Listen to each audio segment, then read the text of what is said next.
Jika kita semua sudah memahami tentang hukum, bentuk-bentuk hukum, dan apa hukum dasar yang diterapkan di negara kita Indonesia, sekarang saatnya kita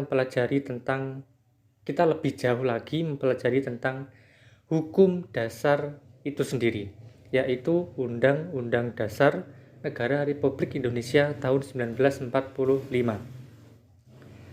Kita tahu bahwa UUD NRI 1945 itu adalah hukum dasar negara kita. Di dalam Undang-Undang Dasar itu ada yang namanya pembukaan Undang-Undang Dasar. Nah, yang akan kita bahas kali ini adalah ternyata Undang-Undang Dasar Negara Republik Indonesia 1945 bagian pembukaannya itu mempunyai hubungan khusus dengan proklamasi kemerdekaan. Nah, menarik kan? Kira-kira apa hubungan yang terjalin di antara mereka? Nah, ini menarik untuk kita pelajari bersama-sama ya. Bahwa mereka ini sebenarnya mempunyai hubungan khusus. Nah, hubungan seperti apa yang terjalin di antara mereka? Nah, ini. Mari kita bahas bersama-sama.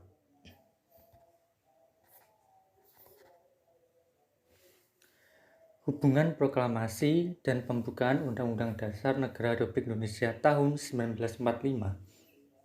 Jika kita amati dari isi kedua naskah tersebut, mulai dari naskah proklamasi. Naskah proklamasi itu memuat dua hal pokok, memuat dua hal yang penting. Dari paragraf pertama misalkan, kami bangsa Indonesia dengan ini menyatakan kemerdekaan Indonesia. Kalimat ini mengindikasikan dan memuat pokok yang pertama, yaitu ini suatu pernyataan bahwa bangsa Indonesia itu merdeka. Nah, ini yang pertama. Ini hal yang pokok yang pertama. Hal pokok yang kedua yaitu kita perhatikan di kalimat berikutnya di naskah proklamasi. Hal-hal yang mengenai pemindahan kekuasaan dan lain-lain diselenggarakan dengan cara seksama dan dalam tempo yang sesingkat-singkatnya. Nah, setelah tadi di alinea pertama itu pernyataan kemerdekaan, nah di alinea kedua ini menyatakan tindakan setelah merdeka. Tindakan-tindakan yang akan dilakukan setelah Indonesia merdeka. Dia ada dua pokok. Yang pertama tadi pernyataan kemerdekaan, dan pokok yang kedua itu tindakan yang dilakukan setelah kemerdekaan. Nah, lalu hubungannya apa dengan pembukaan Undang-Undang Dasar? Hubungannya, kalau dilihat dari kalimat pertama naskah proklamasi, bahwa kami bangsa Indonesia dengan ini menyatakan kemerdekaannya. Kalau kita hubungkan dengan naskah pembukaan Undang-Undang Dasar, di sana mulai dari alinea pertama bahwa sesungguhnya kemerdekaan itu ialah hak segala bangsa. Lalu alinea kedua, perjuangan kemerdekaan Indonesia telah sampai kepada saat yang berbahagia. Itu. Dan yang ketiga itu atas berkat rahmat Allah yang Maha Kuasa dan dengan didorongkan oleh keinginan luhur. Nah, alinea 1, 2, 3, kalau kita baca seksama, alinea 1, 2, 3 ini merupakan uraian, merupakan penjabaran, merupakan penjelasan dari alinea pertama atau kalimat pertama pada naskah proklamasi. Alinea pertama, kalimat pertama pada naskah proklamasi berisi tentang pernyataan kemerdekaan. Nah, pada pembukaan Undang-Undang Dasar ini berisi tentang penjelasan mengapa Indonesia harus merdeka. Karena alasan tadi bahwa kemerdekaan ialah hak segala bangsa.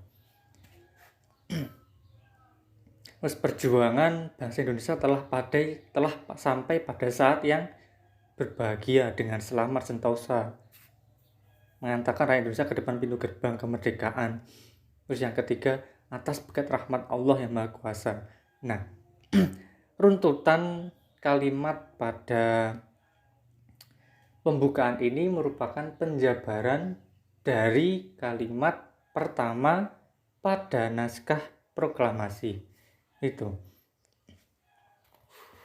Lalu yang alinea keempat ini kemudian lebih menjabarkan lagi setelah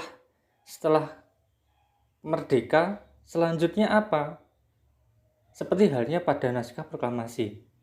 Setelah pernyataan kemerdekaan ada tindakan-tindakan yang harus segera dilakukan. Nah, alinea keempat pada pembukaan Undang-Undang Dasar ini berisi tentang arah pertanggungjawaban terhadap proklamasi kemerdekaan. Dasar-dasarnya apa? Terus apa yang akan dilakukan? Nah, arahnya nanti semua tertera pada alinea 4 pada pembukaan Undang-Undang Dasar ini. Itu. Di sana di alinea 4 ada tujuan bangsa, mulai dari melindungi segenap bangsa, mencerdaskan kehidupan bangsa, terus memajukan kesejahteraan umum, dan ikut melaksanakan ketertiban dunia. Nah, ini tujuan-tujuan bangsa setelah bangsa menyatakan kemerdekaannya. Lalu di sana setelah itu juga ada 5 dasar Pancasila yang telah dirumuskan pada sidang PPUPKI itu. Nah, ini adalah arah pertanggungjawaban setelah proklamasi yang tertera dalam alinea keempat. Jadi demikian, hubungan antara pembukaan dan proklamasi ini sangat erat kaitannya. Bahwa pembukaan Undang-Undang Dasar Negara Republik Indonesia dan proklamasi kemerdekaan merupakan satu kesatuan yang bulat, satu kesatuan yang utuh. Gitu.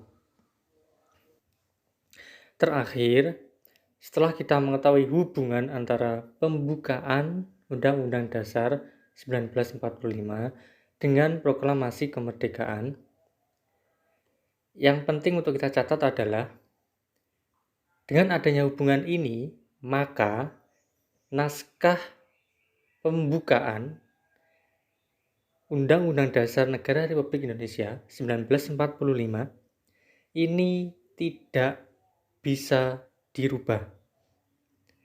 Mengubah pembukaan 1945, mengubah isinya, mengubah materi yang ada di dalamnya, itu sama dengan membubarkan Negara Kesatuan Republik Indonesia.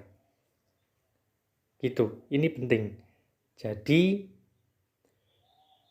isi pembukaan Undang-Undang Dasar Negara Republik Indonesia 1945 tidak boleh diubah sama sekali. Gitu. Sekian, semoga penjelasan dari saya tentang hubungan antara pembukaan Undang-Undang Dasar Negara Republik Indonesia dengan proklamasi kemerdekaan ini semoga bermanfaat untuk kita semua.